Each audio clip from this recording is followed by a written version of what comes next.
Pour une parentalité apaisée. Saison 2, épisode 4. Questions de parents. La dopamine. On dit souvent que les réseaux sociaux sont comme une drogue. Un like, une notif, un message et hop, une petite dose de dopamine, le shoot du plaisir garanti. Sauf que si c'était aussi simple, il suffirait de désinstaller Instagram pour se désintoxiquer. Mais on le sait, ce n'est pas si facile. Alors, si on n'arrive pas à lâcher ce fichu téléphone, même quand on sait qu'on devrait, ce serait la faute à la dopamine. Vraiment ? Bonjour et bienvenue, je m'appelle François-Marie Caron, je suis pédiatre, ancien président de l'Association française de pédiatrie ambulatoire et l'un des nombreux experts de notre site de conseil aux parents, mpedia.fr.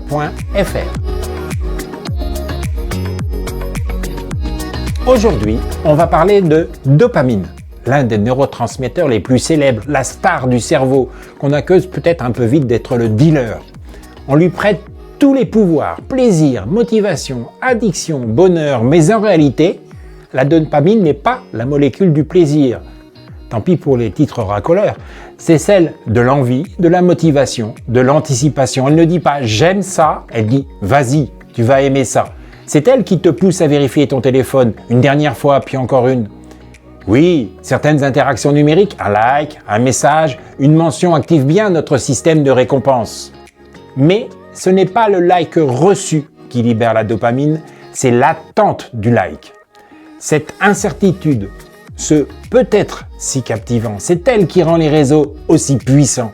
Et les plateformes le savent très bien, elles ont bâti tout leur design sur cette attente. Non, les réseaux ne sont pas une seringue virtuelle. La différence entre un réseau social et une drogue, c'est l'intensité, mais c'est aussi le contexte. Les circuits neuronaux sont les mêmes, mais la boucle de la récompense numérique s'appuie plus sur des signaux sociaux, cognitifs, émotionnels. Ce n'est donc pas purement chimique, ni purement social, c'est un mélange des deux. Et la recherche d'approbation sociale joue un rôle énorme. Voir les succès des autres, les vacances parfaites, l'herbe plus verte chez le voisin, tout cela active aussi les régions du stress, de la comparaison et de la régulation émotionnelle. Les réseaux ne provoquent donc pas uniquement du plaisir, mais aussi de l'anxiété sociale. Et puis, il y a ce phénomène encore plus pervers, ce qu'on appelle le doom scrolling. Les Québécois disent le défilement morbide. Tu ouvres ton téléphone pour jeter un œil aux infos, pour ne pas rater quelque chose, et te voilà, 1 heure plus tard, à connaître les 10 dernières catastrophes mondiales les plus épouvantables. Ce n'est pas une recherche du plaisir, c'est une réaction de survie. Pourquoi on fait ça ? Parce que notre cerveau préfère repérer un danger que rater une opportunité. C'est ce qu'on appelle le biais de négativité, c'est-à-dire les contenus négatifs captent plus fort, plus longtemps. Et les algorithmes adorent ça. Plus tu réagis, plus tu vas rester. Alors, ils te servent exactement ce qui déclenche une émotion forte. De la peur, de la colère, de l'indignation. On croit s'informer, on finit par s'inquiéter. Notre cerveau n'est plus en mode plaisir, mais il est en mode alerte. Et certains d'entre nous, ils sont plus vulnérables, les anxieux, les intolérants à l'incertitude. Ils se sentent rassurés en se tenant informés, mais en fait nourrissent leur inquiétude. Et dès qu'une crise survient, replonge dans le flux, cherchant du sens, mais surtout du contrôle. Rien à voir avec une recherche de plaisir, c'est une stratégie de coping, c'est une façon de faire face au stress, mais elle est bien mal calibrée. Alors, est-ce qu'on peut vraiment parler d'addiction ? Non. L'usage intensif des réseaux ne correspond pas à une addiction clinique. Pas de substance, pas de dépendance biologique et pas de sevrage. Et puis nous, en pédiatrie, le sevrage, on connaît bien. Des nouveau-nés de mamans ayant consommé des opiacés présentent dans le premier mois un véritable syndrome de sevrage. Ils ont des cris très aigus, plaintifs, agitation, diarrhée, fièvre, parfois même des convulsions. Et même le manque de nicotine chez les bébés exposés au tabac pendant la grossesse peut provoquer des tremblements les premiers jours. Bref, ça c'est du manque. Pas juste un ado grognon parce qu'on lui a confisqué son téléphone.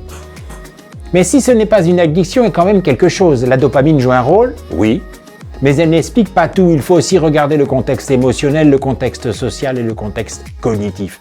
Et comme on l'a vu dans d'autres épisodes, la part de l'anxiété, du besoin de reconnaissance et le fameux FOMO, la peur de manquer quelque chose. En clair, ce n'est pas une dépendance au plaisir, ce n'est pas le shoot de dopamine qui nous piège.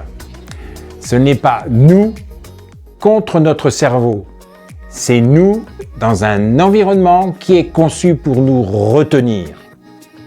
Faut-il s'inquiéter? Oui, mais pas pour les raisons qu'on croit. Le vrai danger, ce n'est pas le shoot chimique, c'est la perte progressive de notre attention. C'est notre temps, notre sommeil, notre capacité à être présent. Et c'est surtout la manière dont certains outils sont pensés pour y orienter nos comportements. Souvent, sans qu'on en ait conscience. On en a déjà bien parlé dans les épisodes précédents. Mais attention, tout n'est pas à jeter. Les réseaux ont aussi du bon. Ils nourrissent des besoins humains fondamentaux, appartenir, apprendre, échanger. L'usage problématique, c'est quand le fil d'actualité va prendre plus de place que le fil de la vie. Certes, les plateformes ont leur responsabilité, mais nous avons la nôtre, celle de reprendre conscience. Et c'est là qu'entre en jeu la métacognition, notre super pouvoir qu'on a tendance à oublier. C'est la capacité à se regarder penser, à se demander pourquoi je suis là maintenant? Qu'est-ce que je cherche en scrollant?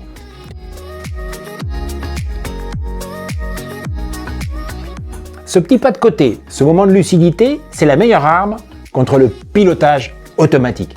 Il ne s'agit pas de couper le numérique, mais d'en redevenir acteur. Parce que le vrai enjeu, ce n'est pas de se détoxifier à la dopamine, mais de réapprendre à choisir son attention. Ce n'est pas une addiction à combattre, c'est un équilibre à reconstruire entre le monde en ligne et le monde en soi.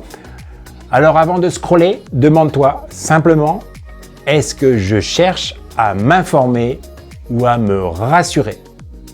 Parce qu'au fond, ce n'est pas une dépendance au plaisir, c'est juste un vieux cerveau, encore persuadé de devoir survivre à la savane, qui essaye de comprendre le chaos sur les réseaux. Si cet épisode t'a plu, abonne-toi, partage-le, parle-en à tes amis ou envoie-le à quelqu'un qui scrolle un peu trop. Et si tu écoutes ce podcast en train de scroller, eh ben là, bravo, tu as hacké l'algorithme.